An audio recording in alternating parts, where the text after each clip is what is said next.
Nós, estudantes de Relações Internacionais da PUC São Paulo e integrantes do Grupo de Estudos sobre Conflitos Internacionais, em parceria com o Democracy Now!, apresentaremos as notícias da semana. A partir de agora, vincularemos com legendas em português os principais destaques internacionais.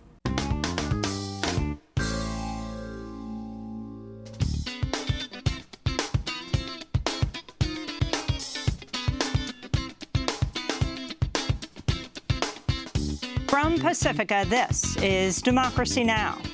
When the ruling party, a party administrating militarism and racism, when it invites a convention or it is invited into the city for a convention, it is inevitable that people who believe in decent human values and in human life and liberty will come with the convention in order to protest. It was 50 years ago this week that the 1968 Democratic National Convention in Chicago became a national spectacle as a major political event turned into chaos that culminated with a police riot, much of it unfolding on live national television. Behind us now. The riot is across the street in the Conrad Hilton. And with their 40,000 troops of one kind or another, their tanks, their mace, their artillery, they have exposed themselves. Chicago has become a concentration camp, and it is clear for everybody to see. Chicago met the mass protests with 24,000 police officers, National Guard, and soldiers using tear gas and clubs. Hundreds were arrested. We'll go to Oakland, California, to speak with Bobby Seale, then chair of the Black Panther Party. After speaking in the early days of the protests in Chicago, he was arrested later, becoming part of the Chicago 8. During the conspiracy trial, the judge ordered him gagged and bound to his chair. We go forth as human beings to remove these pigs, these hogs in the power structure, murdering and brutalizing people not only here in the confines of racist decade in America, but murdering and brutalizing and oppressing people all over the world. We'll also go to Chicago to speak with former Weather Underground members Bill Ayers and Bernadine Dorn. Bill was arrested in the midst of the DNC protests. All that and more coming up. Welcome to Democracy Now!, democracynow.org, the War and Peace Report. I'm Amy Goodman. A team of United Nations human rights experts have accused the U.S.-backed Saudi-led coalition of committing possible war crimes in Yemen, including the bombing and shelling of schools, hospitals, and markets. The report comes just days after the U.S.-backed coalition bombed a camp for civilians displaced by war, killing 21 people, killing 31 people, including 22 children. Charles Garraway, one of the authors of the UN report, spoke earlier today. Individuals in the government of Yemen and the coalition, including Saudi Arabia and the United Arab Emirates, may have conducted attacks in violation of the principles of distinction, proportionality, and/or precautions, which may amount to war crimes, and also acts that may amount to war crimes, including cruel treatment and torture, outrages upon personal dignity, rape, and conscripting or enlisting children under the age of 15. The UN report also accused the Houthi rebels of committing possible war crimes, including arbitrary detention, torture, ill treatment, and the recruitment of child soldiers. The UN report on Yemen comes as the Pentagon and State Department are threatening to reduce military and intelligence support to Saudi Arabia following an airstrike earlier this month on a Yemeni school bus that killed 51 people, including 40 school children. It's not clear if President Trump supports a cutoff of military aid to Saudi Arabia. North Korean officials are warning that denuclearization talks may fall apart due to reluctance from the United States to support an official end to the Korean War. CNN is reporting North Korea sent Secretary of State Mike Pompeo a letter stating the U.S. is still not ready to meet North Korean expectations in terms of taking a step forward to sign a peace treaty. Pompeo had been scheduled to travel to North Korea this past weekend, but Trump called off the trip after receiving the letter. In a major victory for voting rights, a federal court has once again struck down North Carolina's gerrymandered congressional district voting map, saying it was unfairly drawn to help Republican candidates. In 2016, Republicans won 77% of the state's House districts, despite receiving just 53% of the statewide vote. A redrawn map could put more seats into play for Democrats in November, but the case may first go back to the Supreme Court. In education news, the top federal consumer watchdog for student loans has resigned and accused the Trump administration of siding with predatory lenders over the nation's student loan borrowers. Seth Frotman worked as student loan ombudsman under Mick Mulvaney, the acting head of the Consumer Financial Protection Bureau. In his resignation letter to Mulvaney, Frotman wrote, quote, "Unfortunately, under your leadership, the Bureau has abandoned the very consumers it's tasked by Congress with protecting.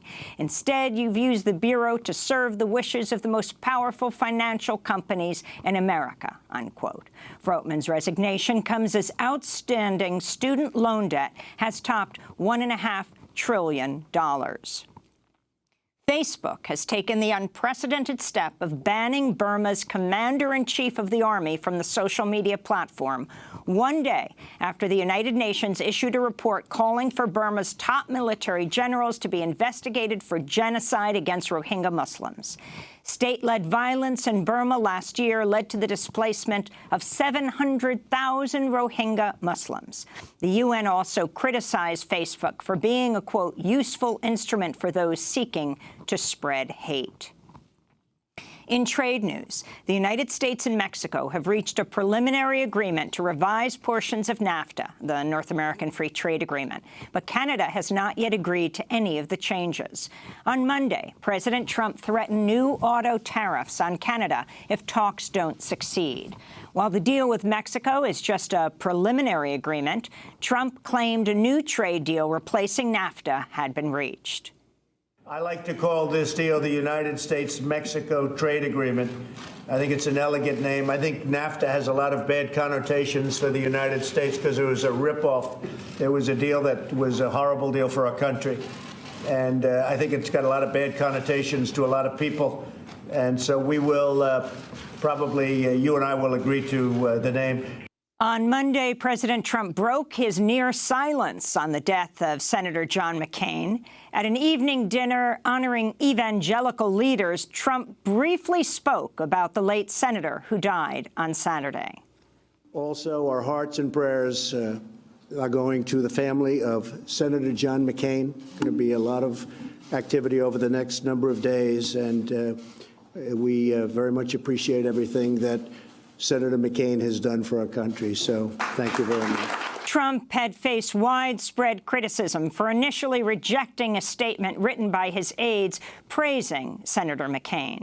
The Trump administration also relowered the White House flag on Monday after coming under enormous criticism for not keeping it at half-staff to honor McCain, as so many other flags on federal property were. Trump had faced tremendous pressure from within his own party over his handling of McCain's death. On the floor of the Senate, Republican Senator Johnny Isakson of Georgia warned against anyone speaking ill of John McCain. But anybody who in any way tarnishes the reputation of John McCain deserves a whipping. Meanwhile, John McCain's family has released the late senator's final letter to the American people. McCain's former campaign manager, Rick Davis, read the letter. We weaken our greatness when we confuse our patriotism with tribal rivalries that have sown resentment and hatred and violence in all the corners of the globe. We weaken it when we hide behind walls rather than tear them down, when we doubt the power of our ideals rather than trust them to be the great force for change they have always been. In environmental news, a new scientific study has found air pollution can lead to a huge reduction in cognitive intelligence. One of the study's authors, Shi Chen of the Yale School of Public Health, said, quote, "Polluted air can cause everyone to reduce their level of education by 1 year, which is huge." The study, which was based in China, also suggests pollution can lead to increases in Alzheimer's and other forms of dementia. In media news, CNN is reporting Bloomberg News reassigned a reporter who covered Wells Fargo after the bank's CEO complained about a story where the bank was described as the, quote, preferred financier for the U.S. gun industry, unquote. The story revealed how the bank had helped two of the biggest U.S. firearm and ammunition companies access $430 million in loans and bonds since 2012. Senator Elizabeth Warren reacted to the news by tweeting that Wells Fargo customers, quote, would be better off if CEO Tim Sloan focused more on addressing the dozens of scandals plaguing his bank and less on getting a good journalist reassigned for doing his job, which includes reporting on those scandals.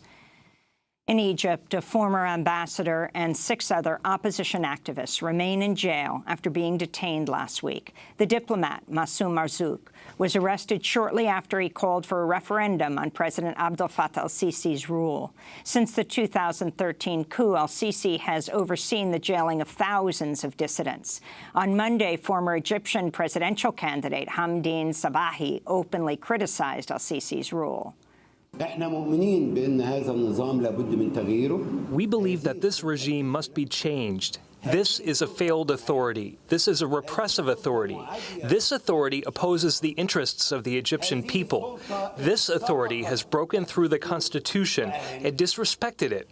This authority arrests opinion makers and puts them in prison just because they speak out with words of truth in the face of an unjust ruler. This authority harms the interests of the Egyptian people. And the celebrated Malian singer Kyra Arbi has died at the age of 58.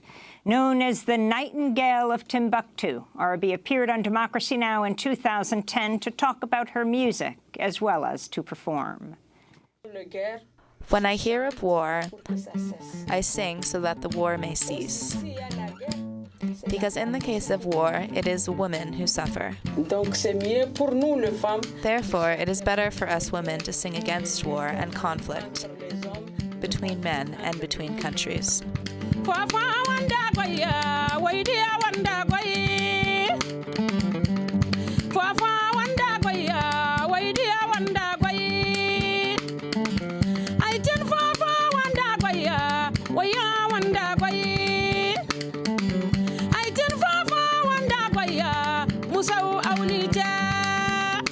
Kyra Arbi died in Bamako, Mali on August 13th. She was 58 years old. To see our interview and her performance in the studios of Democracy Now!, go to democracynow.org.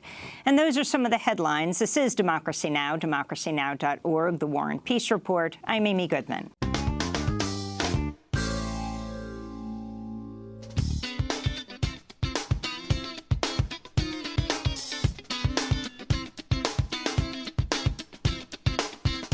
From Pacifica, this is Democracy Now!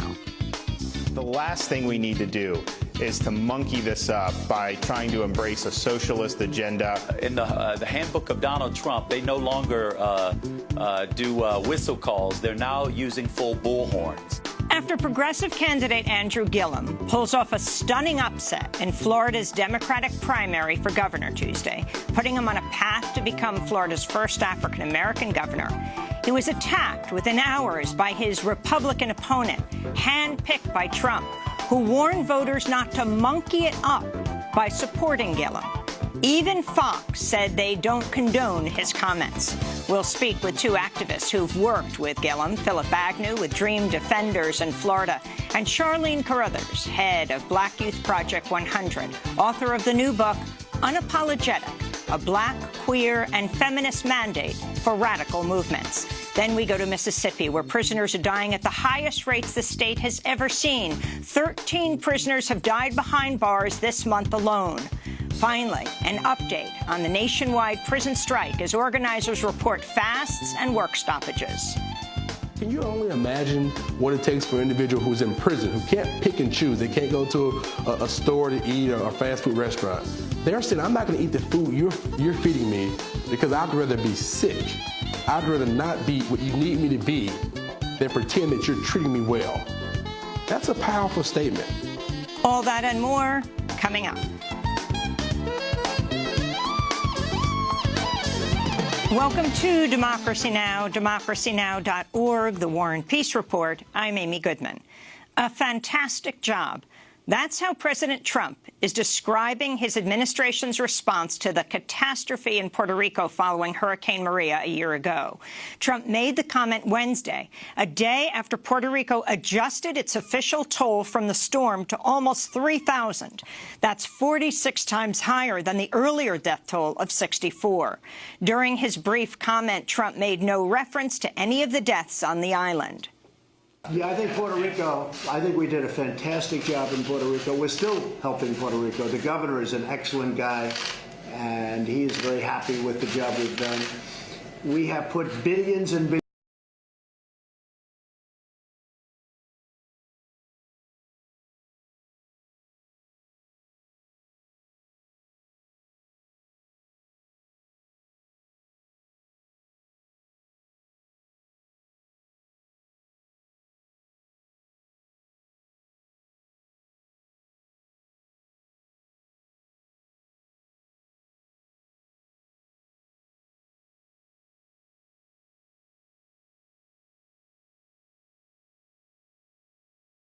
President Trump was responding to a reporter's question about the death toll of nearly 3,000.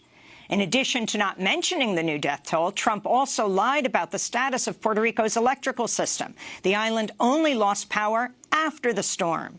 Soon after the president spoke, the mayor of San Juan, Puerto Rico, Carmen Yulín Cruz, responded on MSNBC. It's just like telling somebody that's gone through a fire that it's their fault, that they didn't run fast enough. No, it is your fault, Mr. President. You should shame on yourself and your administration. You led us here to die because you were more concerned about the political spin than about the human reality that we were dying.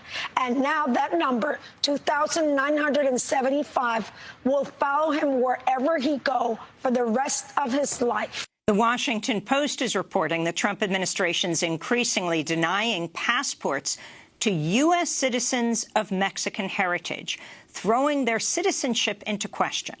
The Trump administration has even begun jailing some passport applicants who have official state-issued birth certificates because the government is questioning their paperwork.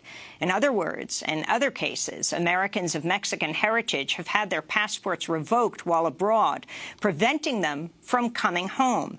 In one case, the State Department denied a passport to a 40-year-old Army veteran named Juan who had a birth certificate showing he was born in Texas.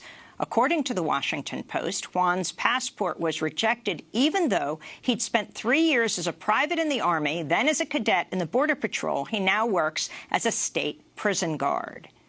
The New York Times is reporting Education Secretary Betsy DeVos is preparing new policies on campus sexual misconduct that would bolster the rights of students accused of assault, harassment, or rape, while lessening liability for institutions of higher education. The new rules would also narrow the definition of sexual harassment and only hold schools accountable for conduct occurring on campus.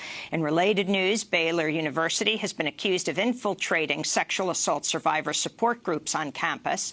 According to PR Week, Baylor's Director of Student Activities, Matt Burchett, joined the sexual assault survivor support groups and pretended to help them organize demonstrations and vigils, but in fact Burchett was gathering intelligence on the groups and helping water down their critiques of the school.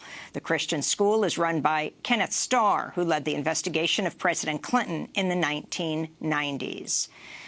A Texas police officer, Roy Oliver, has been sentenced to 15 years of prison for fatally shooting unarmed 15-year-old African-American student Jordan Edwards last year in Balch Springs, Texas. Police body cam video shows Oliver, who's white, fired his assault rifle into a car carrying 5 black teenagers. One of the car's passengers says the officer never even ordered the boys to stop driving before opening fire. California lawmakers have approved a measure to require 100% of the state's electricity to come from carbon-free sources by the year 2045. If Governor Jerry Brown signs the bill, California will join Hawaii as the only state with goals to phase out fossil fuels. Earlier this week, Brown said the state must, quote, confront the apocalyptic threat of irreversible climate change. Brown made the remark after a state study revealed rising temperatures in California could lead to up to 11,000 additional heat-related deaths in the state every year by 2050. In September, Governor Brown is hosting the Global Climate Action Summit. Democracy Now! Will be broadcasting from San Francisco throughout the week of the summit. President Trump announced on Twitter Wednesday White House counsel Don McGahn will be leaving his post this fall. Trump's announcement came less than 2 weeks after the New York Times reported McGahn has been cooperating with Robert Mueller's investigation. 3 of McGahn's deputies have already left the White House, and a 4th leaves tomorrow. This will leave Trump with just 1 deputy counsel. According to the New York Times, Trump had asked former Staff Secretary Rob Porter several times over the past year if he would take McGahn's position, but Porter declined the offer. Porter resigned in February after both of his ex-wives publicly accused him of domestic violence. In news from Florida, Republican Senate candidate Ron DeSantis appeared on Fox News Wednesday and urged voters of Florida not to, quote, monkey it up by voting for his Democratic challenger Andrew Gillum, the first African-American gubernatorial nominee in Florida's history. The last thing we need to do is to monkey this up by trying to embrace a socialist agenda with huge tax increases and bankrupting the state. That is not going to work. That's not going to be good for Florida. During the same interview, DeSantis referred to Gillum as an articulate spokesman for far-left views. Terry Rizzo, the chairwoman of the Florida Democratic Party, criticized DeSantis' comments, saying, quote, it's disgusting Ron DeSantis is launching his general election campaign with racist dog whistles. Gillum himself said it's not a dog whistle, it's a bullhorn. In other political news, New York Governor Andrew Cuomo and actor Cynthia Nixon sparred Wednesday in their only debate before the September 13th Democratic gubernatorial primary here in New York. Nixon is challenging Cuomo from the left, running on a platform calling for Medicare for all, marijuana legalization, and abolishing ICE. During Wednesday's debate, the 2 Democrats repeatedly clashed. He stole hundreds of millions of dollars from the MTA budget for his pet projects that have nothing to do with it. He used the MTA like an ATM, and we see the result. He has had 7.5 years to avoid this very avoidable crisis in our New York City subway, and he has done next to nothing. Governor, why would the next 4 years be any different? Governor, would you like to respond to that? My opponent lives in the world of fiction. I live in the world of fact. Let's just do a few facts, okay? The subway system is owned by New York City. The subway MTA system has been controlled by the state since 1965. Can you stop interrupting? Can you stop interrupting? Can you stop lying? Yeah, as soon as you do. That's Cynthia Nixon and Governor Cuomo debating in the only debate before the Democratic primary on September 13th. The United Nations has accused the Nicaraguan government of repressing and retaliating against government critics following wide-scale protests. According to a new report by the United Nations High Commissioner for Human Rights, approximately 300 people have died and 2,000 have been injured since April. The UN report accused the government of Nicaragua of carrying out extrajudicial killings and forced disappearances, arbitrary detentions, and torture. Zeid Ra'ad al-Hussein is the outgoing UN High Commissioner for Human Rights.